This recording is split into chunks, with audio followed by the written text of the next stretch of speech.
खुलुमबाय लोगोफोर दिनै जोङो नैबे भिडिअनि गेजेरजोंहाय रायज्लायगोन बेबायदि मानसिनि सायावहाय जाय मानसिया नांसोमनाय आरो जुजिसोमनाय आरो राजनितिजोंहाय गोबां सोमोन्दो थानानैहाय गोबांथार लाइफआवहाय एक्सपिरियेन्स मोनबोदों। हाग्रायावहाय हान्थिनाय बा जिउ खुंनायजों लोगोसे राजनितिनि मासिसिम सहैनो हानाय जोंनि बिटिसिनि चिफ हाग्रामा महिलारी बिथांनि जिन्दगिनि हान्थिनाय लाइफनि बागै जोङो नैबे भिडिअनि गेजेरजों मिथिनानै लागोन। जाय व्यक्तिफोरा हाग्रामा महिलारी सारनि जिउनि जे जारिमिन बेखौहाय जुदि मोनथियाब्ला नोंथांमोना बे भिडिअखौ जोबजासे नायलां आरो भिडिअखौ लाइक खालामना हो, लोगोसे शेयार खालामना हो आरो चेनेलाव गोदानैब्ला चेनेलखौ साबस्क्राइब खालामना होयोब्लानो जाबाय। बेबायदिनो आङो लागातार जोंनि गेदेरमाफोरनि जिउनि जारिमिननि बागैहाय आङो नोंथांमोननो शेयार खालामलांबाय थानो सेस्था खालामगोन जुदि नोंथांमोना सापर्ट होलांबाय थायोब्ला। थ' बिदिब्ला जोङो हाग्रामा महिलारी सारनि जारिमिननि फारसे आगान सुरलांदिनि। BPF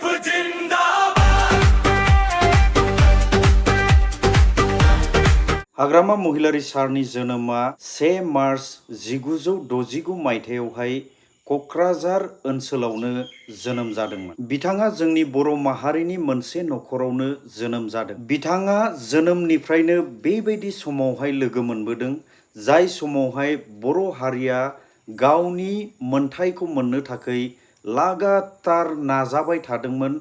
जेब्लायबो दावहानि फोथारावहाय ओंखारबाय थानाय समावहाय बिथांनि जोनोमा लोगो मोनबोनाय जादोंमोन। बै समावहाय सामाजिक आरो राजनितिक समस्याया सोलिबाय थागासिनोबो दंमोन। उन्दैनिफ्रायनो हाग्रामा महिलारी बिथाङा खाथि खालानि हालोदफोरखौहाय खाथियावनो गावनि मेगनजों नुनो मोनबोदों। गोरिब आरो जुजिनायखौ गावनि मेगनजोंनो बिथाङा नुबोनानैहाय गावनि आंगोफोरनि थाखाय माबा मोनसे खालामथारनांगौ बेखौ बिथांनि गोसोआवबो फैनो गोनां जादोंमोन। जोहोलाव बैसोआवनो हाग्रामा महिलारी बिथाङा आलादा मोनसे लामाखौहाय गावनि आंगो हिसाबै बजबनानै आगान सुरनो गोनां जाबाय। बिथाङा बड' लिबारेशन टाइगार यानि BLT जोंहाय सोमोन्दो लाखिजेननो हमबाय। लासै लासैनो बिथांनि नामाबो बे संगठनावहाय नेता हिसाबै सामिल जालांनो हमबाय।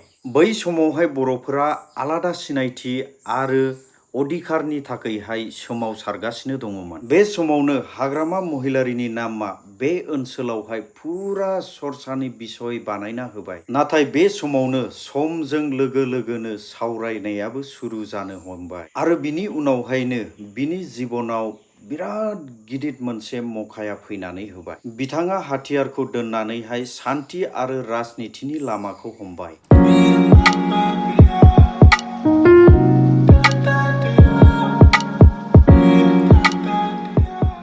2003 मायथाइयावहाय हाग्रामा महिलारी बिथाङा राजनितियावहाय आगान होजेननो हमबाय। Governor of Assam, Honorable Chief Minister of Assam, Honorable Union Minister of State for Home, Senior Ministers of Assam Cabinet, Senior Central and State Government officials, other dignitaries, respected citizens and my friends. बिनि उनावहाय BPF यानि बड'लेण्ड पिपल फ्रन्टजों लोगोसे बिथांनि नामा बिराद गिदिर राजनितिनि मोनसे सरसा जानानै होबावबाय। बिथांनि राजनिति सेलिब्रिटि जिबना लासै लासैनो बारायबोनो हमबाय। बिनि उनावहाय बिथाङा BTC यानि बड'लेण्ड टेरिटरियेल काउन्सिलावहाय नेतृत्व होनो थाखाय खाबुखौ मोनहैबाय। गोलाव बोसोरसिम हाग्रामा महिलारी बिथाङा गाहाय खुंगिरि हिसाबैहाय जिरायनानै थानो मोनासै। बिथांनि दैदेननायावनो जौगाथाय, सोलोंथाय आरो हानि गोबां खामानिफोरा जाबोदोंमोन। राजनितियावहाय जाफुंसारनायजों लोगोसे गोबांथार जेंनायाबो फैबाय थादों।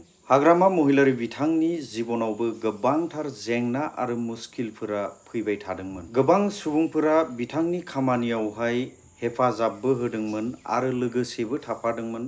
नाथाय गोबां मानसिफोरानो बिथांनि खामानिफोरनि सायावहाय सावरायलायबाय थानायाबो सोलिबोदोंमोन।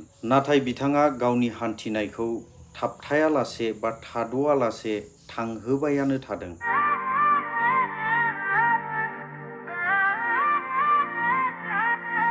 BPF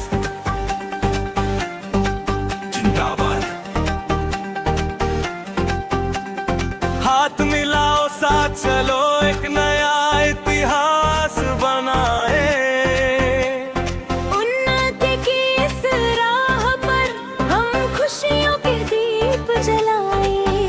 दिनैसिमावबो हाग्रामा महिलारि बिथांखौहाय आसाम आरो बड'लेण्डआवहाय राजनितिनि बेलायाव गेदेर मुंदांखा मिथिनाय जायो। सर, पहले हम कांग्रेस के साथ इतना साल बैठा था, लेकिन ऐसा नहीं मिला। 4 साल में देखो असम में बीजेपी सरकार आने का बाद हम क्या क्या मिला, हम क्या क्या मिला, बहुत बहुत मिला हम। और होने वाला तो और है, बहुत है पैसा। आप तो और हमको 3 साल के लिए 1500 रुपया दिया। 5 साल के लिए देने से अच्छा था 2500। जो भी हो, ये आप 2016 में कोकराझार में आया था, आप बोला रूपसी एयरपोर्ट बना के देंगे, हो गया, अभी खुलने वाला है, खत्म हो गया काम रूपसी एयरपोर्ट। और इसके बाद आपने बोला था CIT को डीम यूनिवर्सिटी बनाएंगे, डीम यूनिवर्सिटी हो गया, डीम यूनिवर्सिटी हो गया। और हमारा मांगना यह है, ये डीम यूनिवर्सिटी को नेशनल इंस्टीट्यूट ऑफ इम्पोर्टेंस इसमें लेके जाने से और ज्यादा अच्छा होगा CIT को, ये है। और ये साथ मेरा एक रिक्वेस्ट है, NDP लोग आज सुक्ति क्या है, आज सुक्ति क्या है, उन लोग का रिहेबिलिटेशन भी जल्दी हो जाओ। और पहले BLT लोग का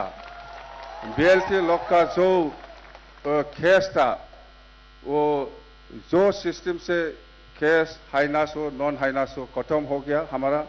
तो NDP का भी ऐसे ही हो जाओ, NDP का भी ऐसे ही होना चाहिए, हाइनास हो नॉन हाइनास हो, हमारा एक रिक्वेस्ट है।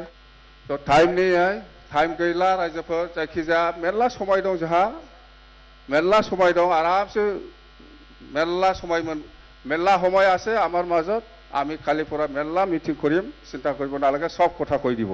बिथांनि काहानिया बेबायदि सासे व्यक्तिनि काहानि जायया दावहा होनायनिफ्राय लानानै राजनितिसिमहालागै गोलाव लामा हान्थिबोदों।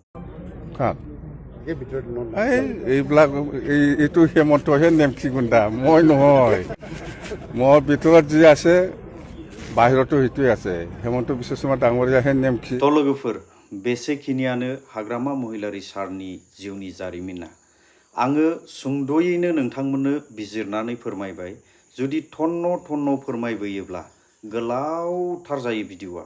बिनिखायनो आङो सर्टकाटैहाय मेन पइन्टफोरखौल' सोनानै नैबे भिडिअ'आवहाय नोंथांमोननो एक्सप्लेनेशन होबाय।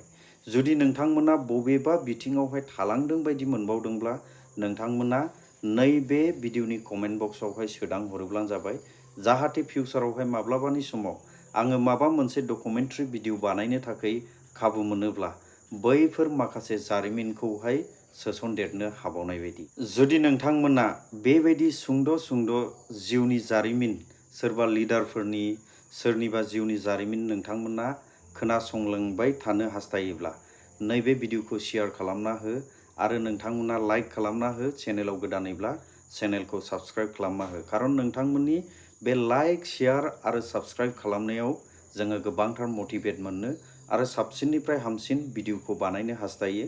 बेबायदिनो टेलेन्टेड भिडिअ आङो नोंथांमोननि थाखाय नलेजेबल भिडिअ'खौ लाबोबाय थानो आङो सेस्था खालामगोन, मोनसेनि उनाव मोनसे। तो दिनैनि थाखाय बेसेखिनियानो। नेक्स्ट भिडिअ'आवहाय लोगो मोनफिनगोन रायजोफोर। जय बर' हारिनि।